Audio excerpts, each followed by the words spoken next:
You're listening to Witch Wednesdays, your weekly podcast source for all things witchcraft in the modern world.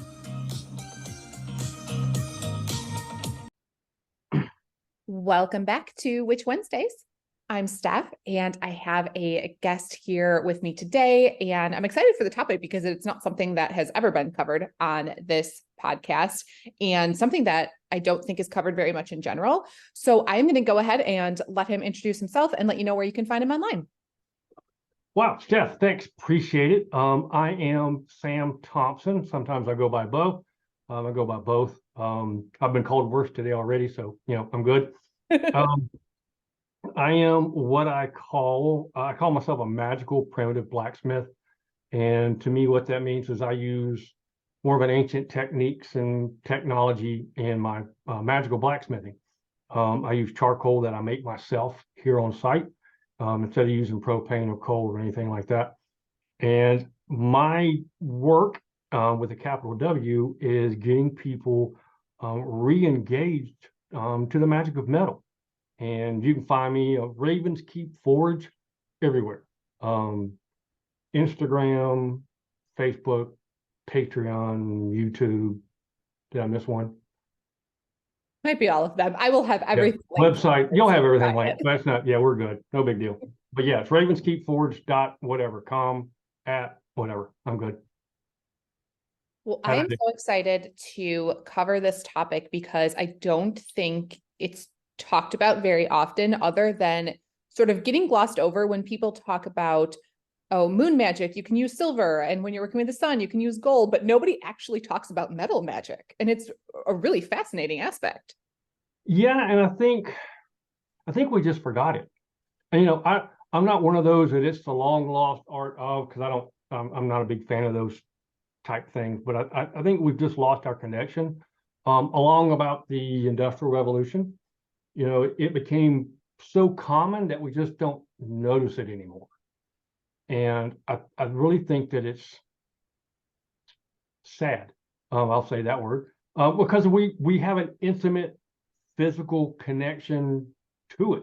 I mean, it's not like, we're connected to it, right? I mean, iron is literally a part of our body. We cannot live without iron. We can't live without copper.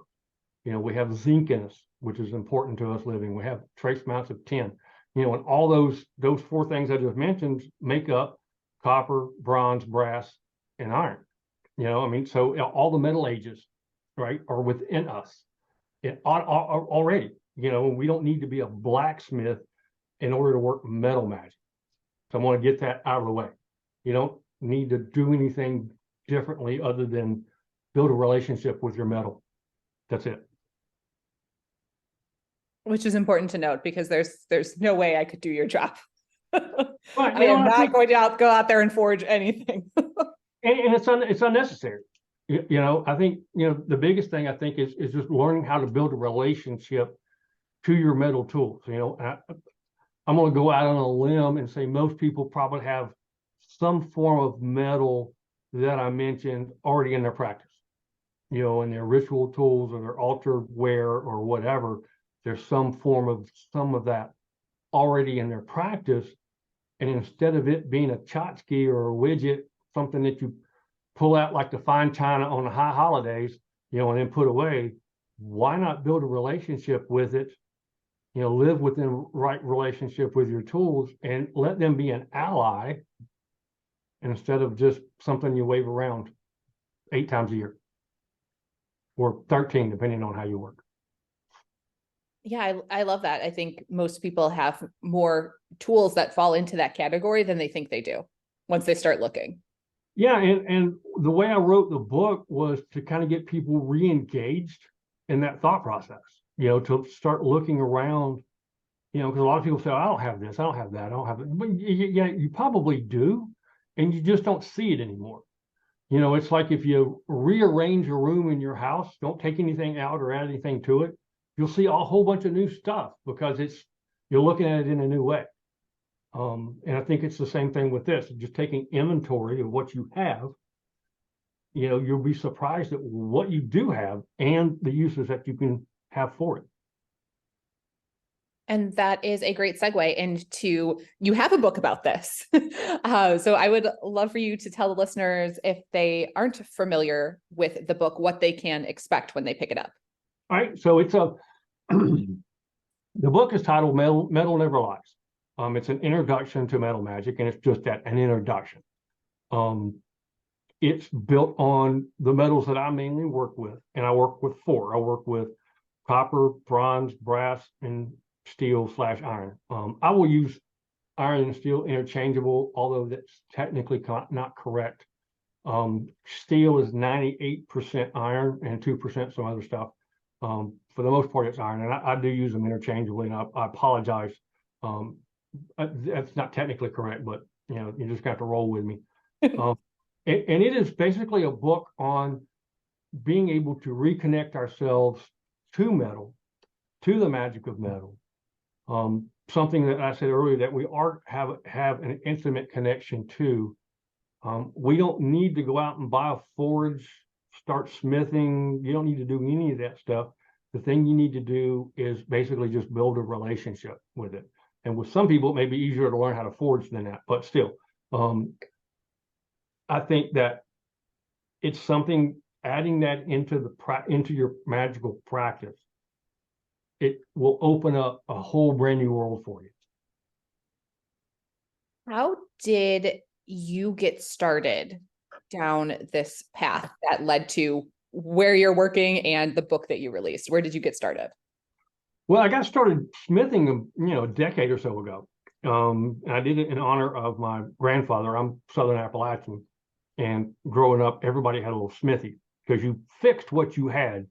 You didn't throw anything away. You fixed it. You never bought anything new, right? So everybody had a little bit of smithy. So I learned, picked up the craft just as an honor of him. And the more and more I started working, I started having people say, "Hey, can you make me X? Can you make me Y? Can you get me this? Whatever." And I started making tools and talismans, amulets, wands, whatever for other people.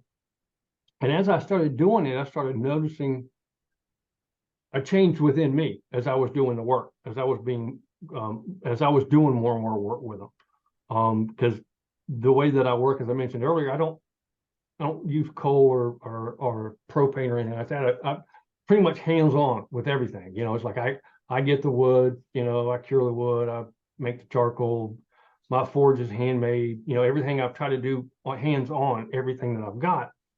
Because I think when you're getting a magical implement, a magical tool or weapon or whatever verbiage that you want to use, that it's as juicy as possible. I'll use that word. And in doing so, as I started doing this work, I started noticing started getting these little pings, these little breadcrumbs, I'll call them. And these little dots started being laying out. And as I started doing the work, I noticed, as an animist, I started picking up some feelings that it wasn't necessarily an inanimate object, right? That it was something that was part of the earth. Where I live in the foothills of North Carolina, we have a very high iron concentration in our ground. I mean, it's everywhere. You can sink, if you don't filter your water, you'll end up with an iron ring around your sinks and stuff. It's just a lot of it. And as I started working with the metal started working with me too, I think. And I started getting these little, what I call pings from the metal of, not like this, like that, trying to get these little glimpses of pictures of how to work things, how to process things, how to forge, lack of a better word, how to forge things out to get them to work the way they need to be done. And I went and searched as I started picking up on this. I was like, hey, there's something here. I don't know what it is, but I want to find out more. So I went, like everybody, most normal people I think would do, or abnormal people maybe be the case. I went to Google and looked for metal magic. And it was some kind of cleaner, and there's nothing out there on it. You may end up with a blurb on some, quick drive-by properties of what metal is, but it doesn't give you anything more than that I could find. My Google foo may not be as good as everybody else's, but I couldn't find anything on it. So then I was kind of tasked with the direction of actually writing the book. And that's how the book came apart. Yeah, I agree with you. I have never seen a book dedicated to metal magic before. It is often, hinted at, and there's, small paragraphs inside other books, maybe when they're talking about crystal magic or sometimes, earth magic. But I don't know any other metal magic books out there. I've never read one. Yeah, it wasn't something I wanted to do. The last thing I wanted to do in my life was to write a book. Believe me, I don't even speak English, so learning how to write in English was something that was very much a challenge for me. Oh, the joys of writing and publishing. Yeah, no, thank you. But that's great that it called to you and had you put this work out there, because I think that a lot of people are going to really enjoy that topic and figure out just how much metal they do have in their lives.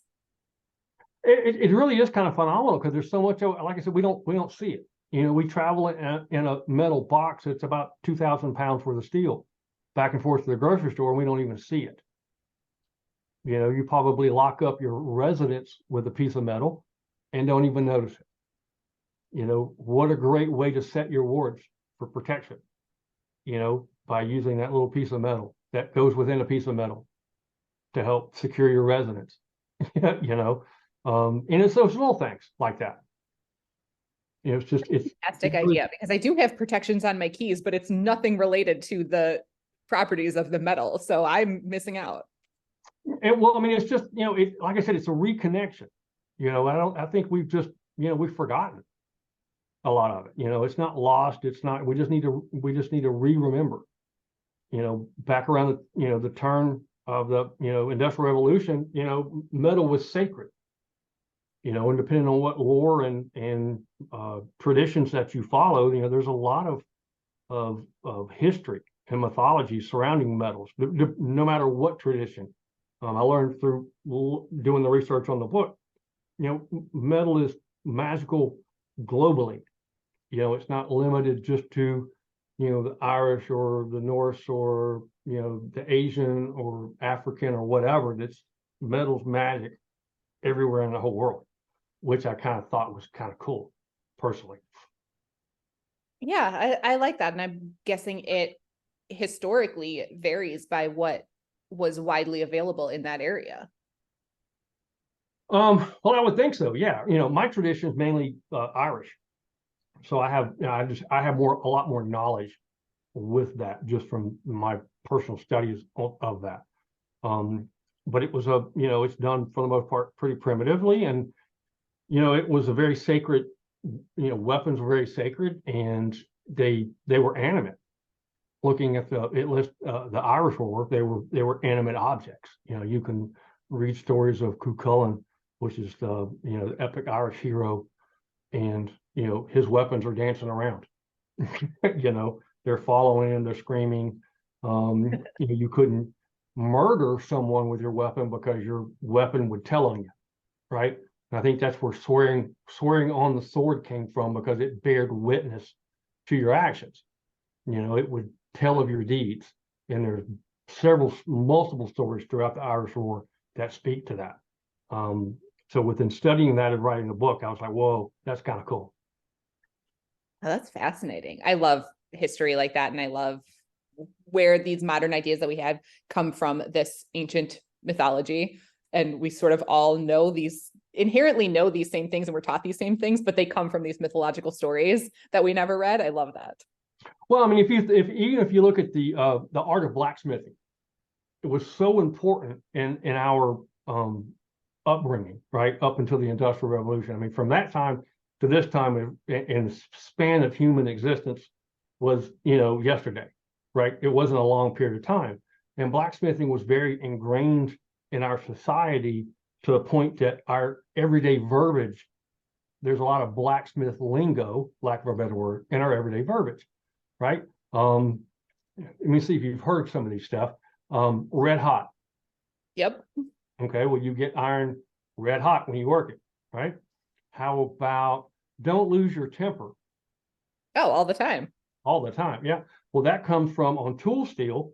If you get when you're quenching and when you're normalizing and you're actually working with a piece of metal that you want to have an edge to, you temper it, right? So it has a certain level of heat and hardness. That's what helps it hold the edge. And if it gets too hot, you will lose the temper in the metal. So that's where my grandmother used to tell me all the time, don't lose your temper. Because you would make the metal worthless. I'm learning so many new things today. Here's another one. Too many irons in the fire. Oh yeah, everybody always says that. Yeah, well, that's the same thing. You got too much you're working with in the forge fire, right? And you'll actually burn a piece of metal. Yes, you can burn metal. That's amazing. I can get another connection that we all sort of have, even in the way that we speak, and have forgotten all of the metal aspect of that. And that just kind of speaks to how important metal was to our life, right? Because the blacksmith was like, he knew everything that was going on in town because everything went through the smithy. There's not anything in the town, village, city, whatever type populace that was there that the smithy wasn't involved with in some form or fashion. Well, that makes perfect sense. Yeah, think about it. There's nobody there that didn't have something to do with the smithy. Yeah, absolutely. So that's how important and that's how ingrained metal was in our life at that time. And then it still is today. We just don't see it. I mean, we literally we're surrounded by copper all day long if we're inside and we don't even know it. We don't see it because it's in our walls. It carries electricity. Yeah, and as I'm sitting here recording this, just looking around the room, and I'm realizing how much untapped potential there is for, witchcraft and magic in my own home that I just never put that piece together. And now I'm like, oh, that's metal, that's metal, that's metal. It's everywhere. Yeah.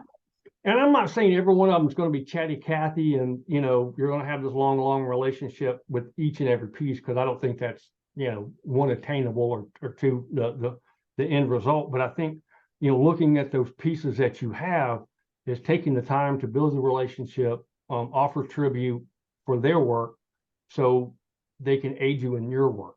I think it's just that realization of having somebody else helping you pull the rope in the same direction. You know what I mean? And, speaking of offering tribute, if somebody is just listening to this episode and has never really tapped into this and has decided, like I just did, and metal magic sounds fascinating, where do you think is a good place for them to get started? Well, the first thing I think I would do is I would take inventory of what you have. I am not a proponent of go out and buy stuff because I don't think it's necessary. I think you have plenty of what you already have it, right? So take inventory of what you currently have in your house. I talk about this in the book. I break it down pretty simply, so it's pretty methodical in helping you work through this. But as you look at what you have, then look at, is there anything that jumps out to you? This is where maybe some of your witchy intuition kind of come to play. Is there something that just feels good? It's calling your name, lack of a better way to do it, and then spend time with it, build a relationship. It's going to sound funny, but trust me, it's no different than building a relationship with a plant or a crystal or anything else. A relationship is a relationship, and it's taking the time to build a relationship with your magical tool that you're using to aid your work, whether that's an athame, a candle dish, chalice, whatever else that you may be using, but taking time to just sit with it, feel it, listen to it, be open to what it says before you actually get around to doing the work with a capital W, do the work. Always great advice, because I know it's so tempting to just jump in and start working and doing spells and all of that, but there's a lot of background work, little w, that has to go into that. Well, I mean, I guess it depends on, what's the object of the exercise, and if you want to, my opinion, if you want to do meaningful work, your foundation is more important than anything else. Because if you build a sucky foundation, you're going to have sucky work, and things aren't going to work, and you're going to go, well, that doesn't work. Well, it doesn't work because you haven't done it up front, right? You haven't put in the sweat equity. Regardless of what people may say out on social media, there is no magic fairy dust that I have found. Okay, somebody may be bogarting it, but I haven't found any of it yet. So you've got to build the work, get to know your tools, build that relationship, and then you will find they will aid you a lot more than you possibly imagine. At least that has been true in my work. We just don't, we're not good at relationships anymore, it seems. And I know that's a judgment, but that's just kind of, based on what I'm seeing over the last 30 years of being involved in the pagan community, our relationships have changed dramatically. They're not as deep and intense and meaningful. And a lot of people just don't know how, and it's imperative, especially in my opinion, if you're working with magic, to build a relationship with the things you're doing magic with.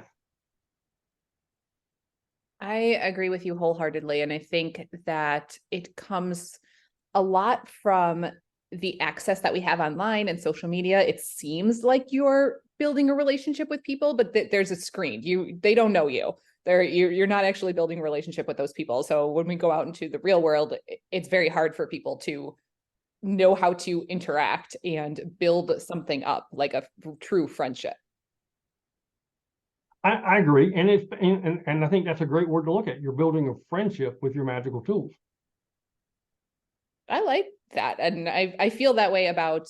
I have an animistic background as well, so I feel that way about everything. Rocks have a spirit, and the tree has a spirit, and you just are building, like you said, foundations with each of those. Exactly, and they have a lot of wisdom. They've been around a lot longer than we have. Absolutely. I love trees. Trees are great. And I imagine that now that I'm going to dive into metal, that it's going to be just as interesting. Every bit so. Every bit so, I think. Well, speaking then of the tools, is there anything, and this will probably lead into your, monthly moon offerings, but is there anything that you do regularly in your practice to sort of connect with your tools and the things that you are making, to interact with them? Do you do any sort of monthly blessings or anything like that? Well, I get back to where I mentioned tribute. It's what I call tribute. Whereas metal rusts, iron rust, right, and copper patinas, right, which is its form of rusting, and the bronze and brass does the same thing. So for me, I call it tribute, where I take time and the blades that I have or anything that's iron, I will, basically clean, wipe down. If it needs to be polished, not everything has to be shiny, right? For me, I don't mind things not being shiny. I'm okay with them being natural. So it's just taking the time, spending time, listening to them, talking about them. I have one particular metal item that I use during my magical forging sacred forge process that I use to bear witness to my work. And so I do have a little extra things that I do with it, but a lot of it's just, once again, continuing that relationship of, conversation, listen to what it has to say, me talking, being open to something different than what I have in mind, and making sure they're clean and dry and dressed and taken care of the same way they're taking care of me, but they're just doing it in a different way. Does that make sense? Yeah, that's great. Tribute is a great word for that. I like tribute. It's not, it's not what it was, the Catching Fire. What was that? Mockingjay. Oh yeah. Hunger Games. Wrong, not that kind of tribute. Wrong tribute. The wrong tribute. Yeah, this is, we're sustaining tribute, not sacrificing. So yeah. Yeah, and that's the important thing for any relationship, and not just with the physical items that we're talking about, but you have to do the same thing with your friends and family. You have to pay tribute and pay attention and listen to them when they talk. So we're just applying those same things to these inanimate objects. Exactly. A relationship's a relationship. It may be how you go about it may be a little different. Maybe you sit, you have a candle dish that you use that is a part of maybe you have a vibrant candle magic practice, or you want to get into candle magic. Well, you may have a metal candle dish that all your candles sit on. Well, you can start building a relationship with that candle dish, through meditation, and just, meditation gets this real wonky, ethereal kind of sound, and it's just, just sit with it, right? Sit and talk and tell them tell it what you want it to do and what you want to do and what your plans are, and just have a conversation with it, and, keep it clean, keep it dry, keep it, if you want it shiny, keep it shiny. But start building that relationship so that when you are doing candle magic, and that is your foundation of your work, because everything sits on it, then now you have an ally to help with aiding your magical work. I don't know if that's how I do it. Believe it. We'll say that. Yeah, I love that method. And speaking of your magical work, I want to chat about some of the offerings that you have, like your monthly moon bling. You make really beautiful items, I have to say. Thank you. I appreciate that. They're all different. And the only time you'll see the moon bling, I do usually around the dark moon each month.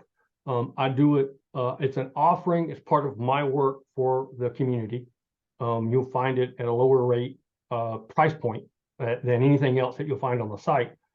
But it's done, anybody that wants it, I usually announce it a week or so ahead of time what it is. Every month it's different, and people can partake of it or not.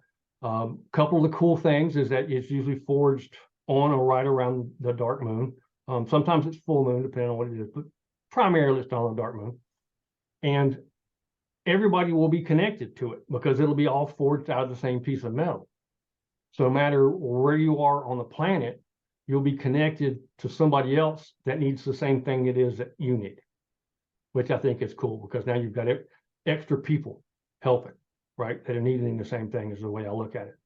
And it's done once a month. I usually make, there might be one or two extra, but once it's made, I've never duplicated anything I've made on what I call the moon bling. I just think it's kind of a cool sound, so that's what I call it. But yeah, it's the name.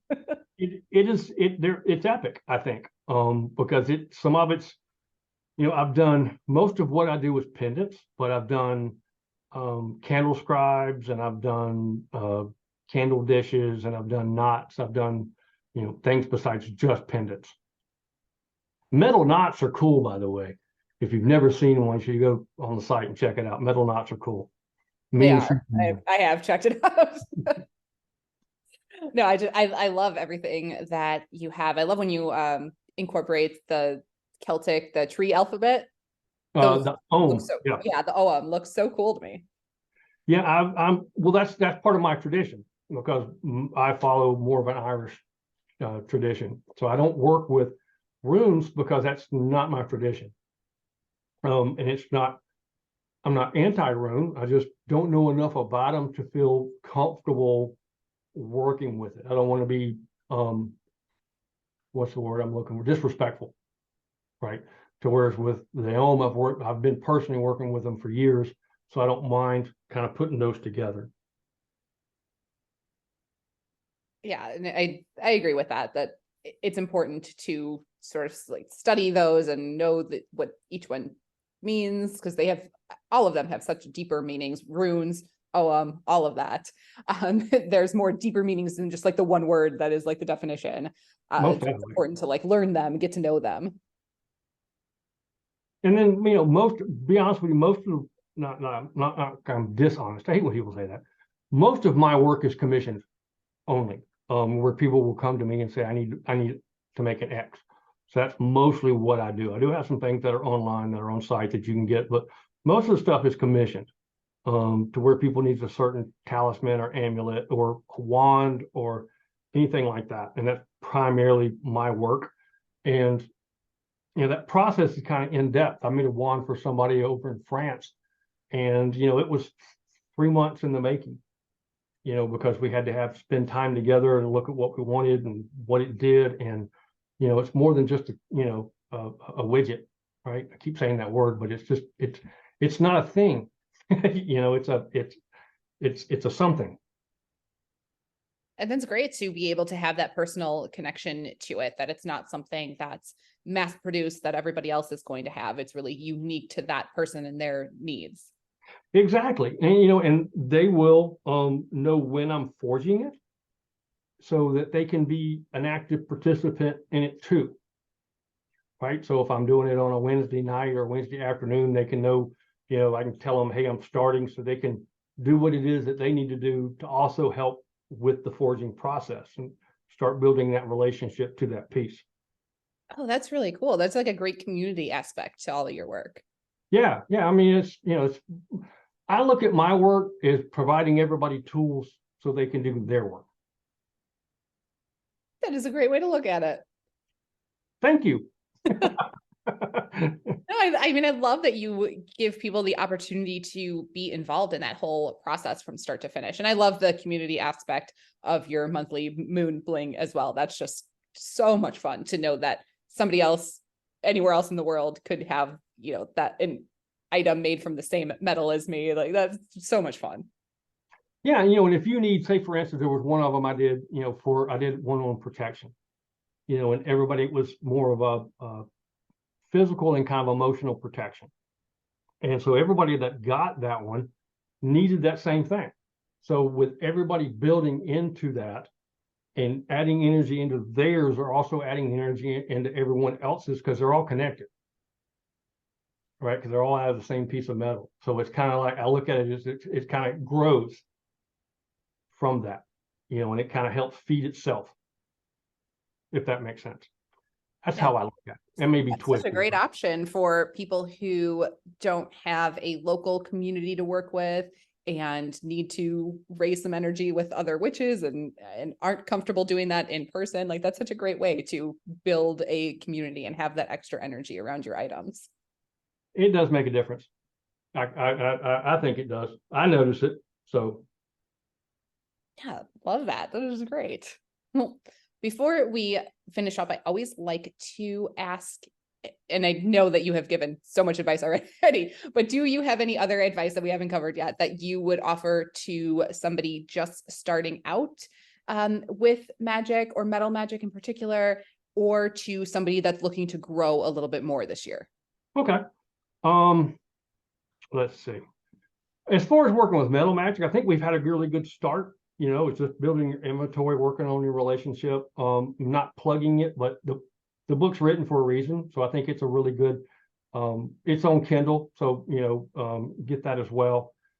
In fact, if we talk about it while we're here, if you've made it this far into the conversation, if you want to buy the book from my website and you put in the code in the shopping cart, WW for Witch Wednesday, and we'll do 23 because it's year 23. If you'll add that into the coupon code area, you'll get $5 off the book. So, and I'll sign it for you and mail it out to you. So we'll go there. So that gives you a non-excuse to get the book. You can get the book about the same price as Kindle that way. That's so kind of you. Thank you. Thank you. But I think, you know, just take your time. You know, the old saying, Rome wasn't built in a day. Take your time, be patient with yourself. If I could offer anybody a major piece of advice, is just find out what your work is. Don't worry about what everybody else is doing or what everybody else says you shouldn't be doing or should be doing or any of this other stuff, because at the end of the day, it's between you and, you know, your deity, your, you know, whatever verbiage that you want to use with that. But just find out what your work is. And then do that. Just focus on doing the work, you know, because I think if we had enough people on this planet focusing on doing the work instead of worrying about what to do, what not to do, who to blame, all that other stuff, that we will be in a much different position than we are right now. That is fantastic advice, even outside of magic and witchcraft. That is just great life advice. I have a friend of mine that she said, just do the work. That's all I got to do. Yeah, just do the work. Well, that's hard. Well, man, nobody said it was going to be easy. You know, life's not easy, you know, but just do the work. You make it sound easy with one simple phrase, but there is a lot packed in there. There it is. Well, I want to thank you so much for spending time today and talking all about your expertise and metal magic in particular. Such a fascinating topic, and one I know that I have never covered. Well, I hope you have more coverage of it to come from, because I think it's something that we all need to be working with, just like we work with crystals or plants and those other things. It's just an added tool to the toolbox, no pun intended, to help us do the work. I agree. I am very excited to dive more into it. So thank you for your time and for sharing everything. I really appreciate you being here. Sure, Steph. Thanks a lot. And listeners, that's everything that I have for you this week. I will see you in the next one. Need even more? Subscribe to Patreon and YouTube for exclusive bonus content. Order a themed witchcraft box every month through Witch Wednesdays on Etsy. Be sure to follow on Instagram at Witch Wednesdays Podcast. Find all these links and more at witchwednesdays.com.